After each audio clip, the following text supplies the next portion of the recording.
And immediately, the second engineer and the third engineer, who are officer positions on the ship, which means they make more money, and in their late 20s, which means they were very thirsty. I think they were drinking too much of the ocean water while we were sailing over there, decided to go off and have a little fun. The third engineer was definitely hungover, red in the face. You could definitely tell. He had a pretty good time last night, but he was hammered.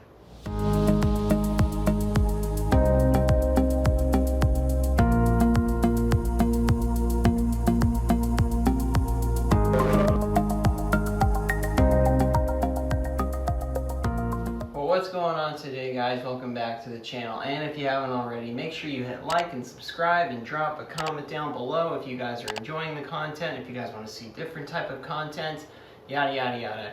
Anyways, today the statutes of limitations are up. I believe now is a great time for me to start telling you guys about the crazy sea stories that I've had throughout my years. If you guys don't know, I went to the United States Merchant Marine Academy to get my education, and usually, your sophomore and junior year, sometimes even your senior year, you are on ships. You have to accumulate 300 sea days in order to sit for a Coast Guard license exam in order to graduate. I was a navigation cadet instead of being trapped in the dungeon of an engine room, a hot engine room. I wanted to avoid that, and I wanted to spend my days just looking at open ocean. Either way, you go crazy on a ship. But yeah, I wanted to tell you guys about a story about how an iPhone screwed over a second engineer. I was inspired to make this video because recently, as you guys can see, the last video we posted, our YouTube channel was hacked. So it got me thinking a little bit more about security, making it so other people can't get in and see our dark, dirty secrets. So this story takes place in Dubai, of all places, and Dubai was one of my favorites. In fact, I'll put some pictures up here on the screen of some of the things I did, and this story takes place the very first time I was there.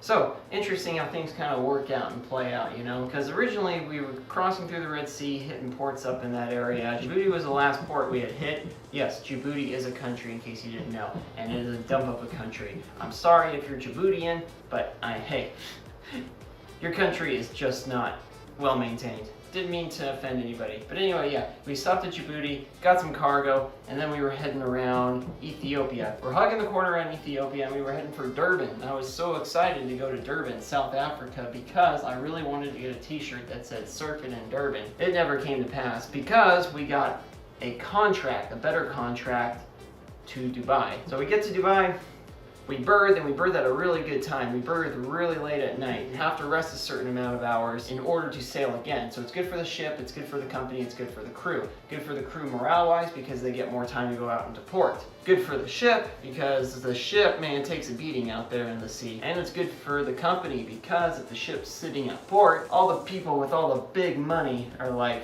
hey, that ship's just sitting there, and there's money to be made. Let's take on some more cargo. And that's how the business is run.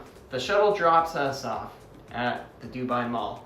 Very big place, very cool place. If you've never been, I highly recommend you go.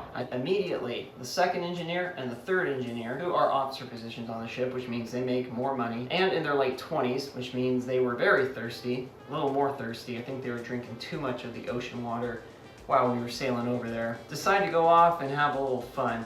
Go and rent some entertainment, if you guys know what I'm talking about. Second and third are gone. I'm left with about 5 people. We wander around the Dubai Mall. Some guys go and buy some jewelry. Some guys went and walked around the aquarium. Some guys did some of the ice skating rink. It's a big mall. We didn't get back to the ship until about 10 in the morning. And we were scheduled to leave at about 1400 that day, which is 2 p.m. Third engineer is in the galley when we get back, and we say, hey, good to see you. Where's the second engineer? The third engineer was definitely hungover, red in the face. You could definitely tell. He had a pretty good time last night. He was. I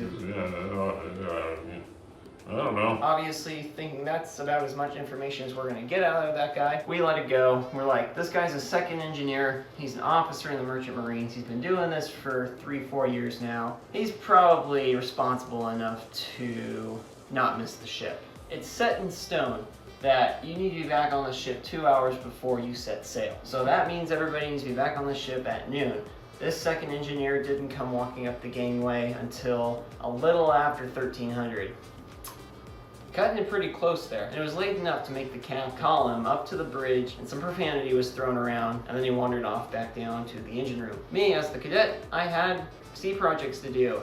And one of my C projects, even though I was a navigation cadet, did focus in on some engine capabilities. I see this as a golden opportunity, being the drama seeker that I always have been, to go down to the engine room and say, Chief Engineer, I'm gonna be working for you today. Chief Engineer's like, Yeah, gosh, why, gosh, alright, just don't break anything, okay? I'm sitting in the corner, and the second engineer and the chief engineer finally get in a room together while they're doing these operations. And I get the scoop on what happened. And this was some juicy stuff. The second engineer and the third engineer that night went off to the club. The second engineer and the third engineer went to the club, they split up, and they ended up buying a room that night. They went to a hotel that was connected to the Dubai Mall, or maybe close to the Dubai Mall, and they ordered room service. You guys are smart enough, use your imagination. The second engineer got so drunk that night, so intoxicated, he was woken up at 1100 that next morning, 11 in the morning, by the cleaning service, saying, What are you doing in here? Get out, get out. Are you kidding? Come on, get out now. I don't know if that's exactly how it went down. Again, I'm putting things together. But he woke up and his phone was gone. He was fortunate though, he still had his TWIC card with him. A TWIC card is pretty much the ID card you need to use to get inside a port. If you don't have a TWIC card, you're not getting in. It doesn't matter what country you're from, it doesn't matter what ship you're a part of. If you don't have your TWIC card, that's it. You're missing the ship. You're not getting back into that gate. This is some of the stuff they teach you when you go out to sea. When you go out to shore to enjoy yourself, you take only cash with you, you only take your TWIC card, you take one more piece of ID with you if you feel you need a second ID, and you take your phone so we can call you. We were calling this guy like crazy and he wasn't picking up, but we found out why, because his phone was stolen. Fast forward 5 hours, it's about dinner time, everybody's all together. The second engineer comes in and then he starts explaining that his bank accounts, his stock brokerages, all his apps, all his emails, anything personal has been forwarded to multiple emails and external accounts. So, out of curiosity, I just asked him to show me the emails. The emails we read that I saw said,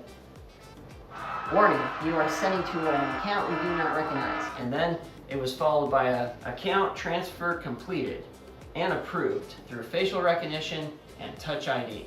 This crafty chick drugged him to the point where he wouldn't wake up after they had their fun. She was able to make it so he was out, lights out. That's it, he's not waking up. Scanned his phone with his face while he was sleeping and scanned his fingerprints on the phone to make these transfers happen. Not only did she do that, but she forwarded personal emails like resumes, applications, merchant mariner credentials to multiple vast emails that we did not recognize. Way to give us mariners such a great reputation. He was very fortunate though, because by the end of our journey, he said he did recover about 90% of everything he lost. So more than likely, when we got to the end of the voyage and he actually had time off to focus on this, maybe he was able to hone in and secure the rest of his finances. But it just goes to show you, this guy was thinking with his cock and not his head, and look where it got him. Exactly, it got him head.